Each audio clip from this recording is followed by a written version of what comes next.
saya ingin sedikit bercerita tentang situasi Haiti pada awalnya. Kita tahu Haiti adalah negara yang hari ini betul-betul mengalami keterpurukan luar biasa akibat penguasaan preman di semua sektor.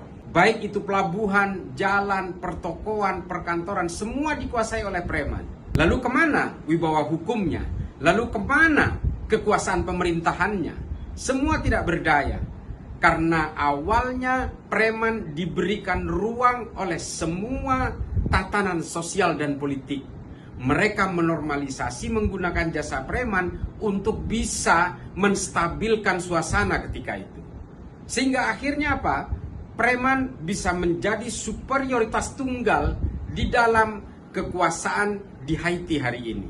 Nah, kalau kita tidak waspada, memberikan ruang terlalu bebas kepada kalangan preman yang berjubah ormas ini, maka tidak mustahil Indonesia akan bisa menjadi seperti Haiti.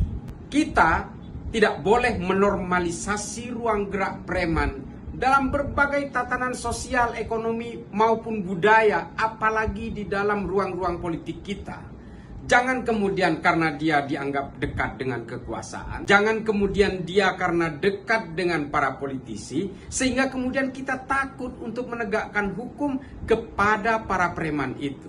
Preman kemudian merasa jumawa, dia bisa mengendalikan semua, sehingga apa yang terjadi? Seperti yang ada di Depok kejadian beberapa hari yang lalu.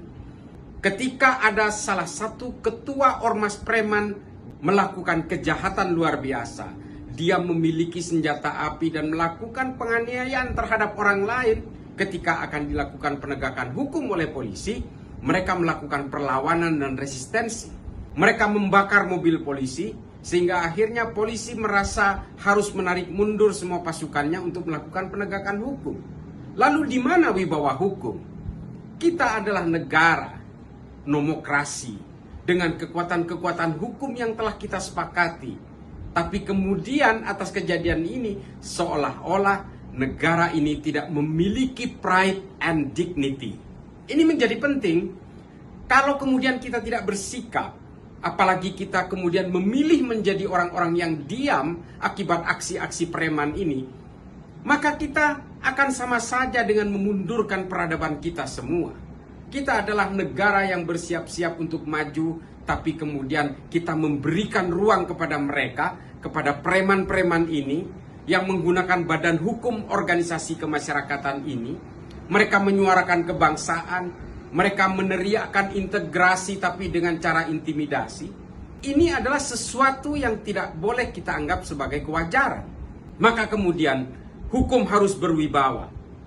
Semua harus terlibat untuk bisa memperkecil ruang gerak preman ini, dan bahkan cara-cara premanisme ini tidak boleh hidup di negara kita, di Indonesia yang beradab ini. Maka kita minta kepada polisi, para penegak hukum lainnya, termasuk juga kepada pemerintah untuk tidak boleh lagi menormalisasi kegiatan-kegiatan premanisme dalam bentuk apapun.